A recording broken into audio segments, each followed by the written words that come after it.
علیکم دوستوں، آج میں آپ کو کلاس 7 کے چیپٹر 2 اظہار کی ایکسرسائزز کرواؤں گی۔ تو ہمارے پاس دیکھیں سبق اظہار ہے ہمارے پاس، تو ہم سب سے پہلے اس کے الفاظ معنی کریں گے۔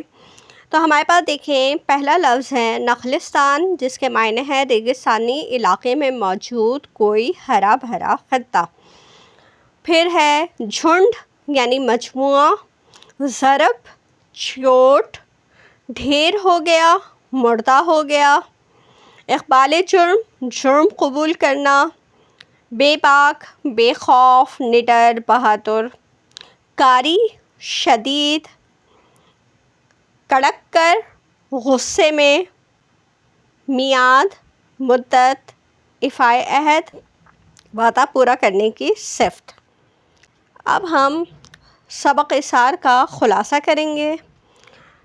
تو یہ واقعہ خلیفہ دوم حضرت عمر فاروق رضی اللہ تعالیٰ عنہ کے دور حکومت کا ہے۔ ایک گرم دوپہر ایک عرب نوجوان اپنے اونٹ پر صحرا سے گزر رہا تھا۔ شدید گرمی سے بچنے کے لیے وہ ایک خوبصورت نخلستان میں سستانے کے لیے رکا اور اپنے اونٹ کو ایک درخت کے ساتھ باندھ کر سو گیا۔ اسی دوران اونٹ نے اپنی رسی کھول دی اور باغ کے درختوں کے پتے اور شاخیں کھانے لگا۔ باغ کے ضعیف مالک نے جب اپنے باغ کا نقصان دیکھا تو غصے میں آ کر اونٹ پر ایک بڑا پتھر دے مارا، جس سے اونٹ موقع پر ہی مر گیا۔ جب نوجوان بیدار ہوا اور اس نے اپنے اونٹ کو مردہ دیکھا تو طیش میں آ کر اس بوڑھے کے گلے پر جھپٹ پڑا، جس سے بوڑھا بھی جاں بحق ہو گیا۔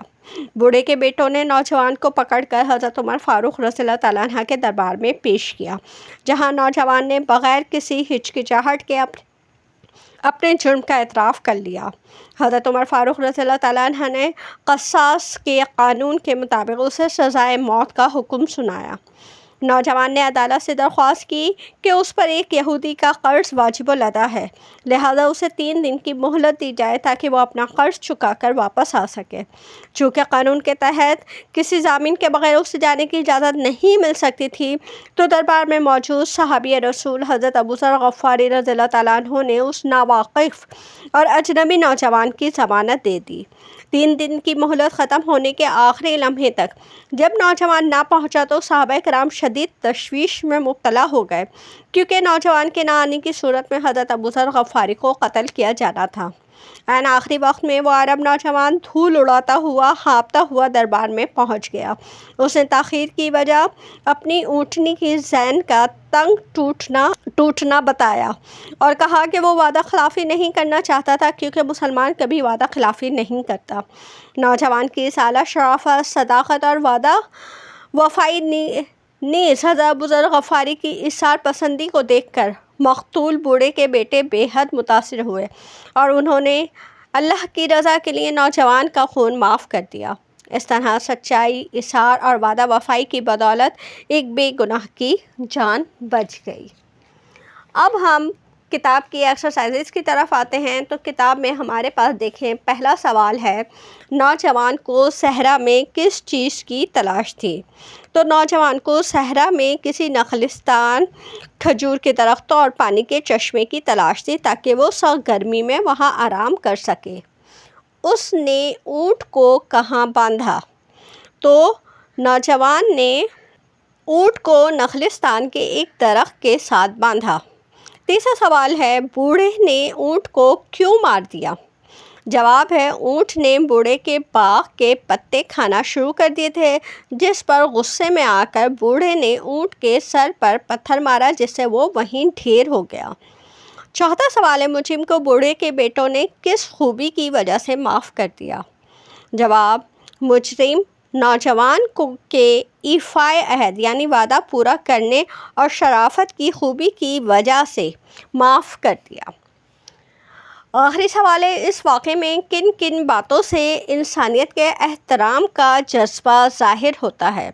اس واقعے میں حضرت ابو ذر غفاری رضی اللہ تعالیٰ عنہ کی اجنبی نوجوان کے لیے ضمانت دینا، نوجوان کا موت کا خطرہ ہوتے ہوئے بھی وعدہ پورا کرتے ہوئے واپس آنا، اور بوڑھے کے بیٹوں کا اس کی شرافت اور ایثار دیکھ کر خون معاف کر دینا انسانیت کے احترام اور اعلیٰ اخلاق کو ظاہر کرتا ہے۔ اب ہمارے پاس دیکھیں بک کا سوال نمبر 2 ہے، درج ذیل جملوں کو درست الفاظ سے مکمل کیجیے۔ حضرت عمر فاروق رضی اللہ تعالیٰ عنہ نے نوجوان کی ڈیش کا حکم دیا، تو کس بات کا حکم دیا تھا؟ پھانسی کا حکم دیا تھا۔ پھر ہمارے پاس نوجوان کی ڈیش کا آخری دن تھا، مہلت کا آخری دن تھا۔ پھر تیسرا ہے، مجھے اجازت دی جائے کہ میں اس کا ڈیش ادا کراؤں۔ کیا ادا کراؤں؟ قرض ادا کراؤں۔ تھوڑی دیر بعد ہی ڈیش پر سوار نوجوان آتا نظر آیا، اونٹنی پر سوار نوجوان آتا نظر آیا۔ سوال نمبر 3، مندرجہ ذیل بیانات میں درست پر ٹک کا نشان لگائیے۔ اس واقعے سے ہمیں سبق ملتا ہے کہ ہم وعدہ پورا کریں۔ اس واقعے کا مرکزی کردار ہے ڈیش، تو اس واقعے کا مرکزی کردار کون ہے؟ نوجوان۔ اس سبق کا واقعہ ہے تاریخی۔ درج ذیل میں سے محاورہ ہے آنکھوں میں خون اتر آنا۔ اب ہمارے پاس بک کا سوال نمبر 4 ہے، درج ذیل الفاظ کو اپنے جملوں میں استعمال کیجیے۔ تو ہمارے پاس دیکھیں پہلا لفظ ہے اقبال۔ مسلمان اپنے اچھے اخلاق کی بدولت دوبارہ اقبال حاصل کر سکتے ہیں۔ نخلستان، صحرا کی سخت گرمی میں مسافر نے نخلستان میں جا کر آرام کیا۔ ضمانت، حضرت ابوذر غفاری نے اجنبی نوجوان کی ضمانت دی۔ محسن، ہمیں اپنے محسن کا ہمیشہ شکر گزار ہونا چاہیے۔ روبرو، سچائی کا سامنا کرتے وقت مجرم کو قاضی کے روبرو پیش کیا گیا۔ اب ہمارے پاس بک کا سوال نمبر 5 ہے، ذیل میں سے فعل معروف اور فعل مجہول الگ الگ کیجیے۔ تو دیکھیں فعل معروف میں فاعل یعنی کام کرنے والا معلوم ہوتا ہے، جبکہ فعل مجہول میں فاعل کا ذکر نہیں ہوتا۔ دیکھیں اب پہلا ہے، جیسے صبح بچے مدرسے گئے، کیونکہ پتہ ہے نا ہمیں کہ کون جا رہا ہے مدرسے، تو یہ فعل معروف ہوا۔ چمن میں بہار آئی، یہ بھی فعل معروف ہے کہ کہاں پہ بہار آئی؟ چمن میں بہار آئی۔ لڑکوں نے سالانہ امتحان دیا، یہ بھی ہمارے پاس فعل معروف ہے کہ کس نے امتحان دیا؟ لڑکوں نے۔ پاکستان نے انگلینڈ کو ہرا دیا، کس نے ہرایا؟ پاکستان نے، تو یہ بھی فعل معروف ہے۔ نیوزی لینڈ کی ٹیم ہار گئی، یہاں پہ دیکھیں فعل مجہول ہے، کیوں؟ کیونکہ اس میں بتایا ہی نہیں گیا ہے کہ کس ٹیم سے ہاری ہے، کون سی ٹیم؟ نیوزی لینڈ کی ٹیم ہار گئی، کس ٹیم سے ہاری ہے؟ امریکہ نے راکٹ چھوڑا، تو یہ بھی ہمارے پاس فعل معروف ہے، کس نے راکٹ چھوڑا؟ امریکہ نے راکٹ چھوڑا۔ اس طرح سے ہمارا یہ چیپٹر مکمل ہوا۔ میرے چینل کو سبسکرائب کر لیجیے تاکہ میری ہر نئی آنے والی ویڈیو آپ کو ملتی رہے۔ اجازت دیجیے، اللہ حافظ۔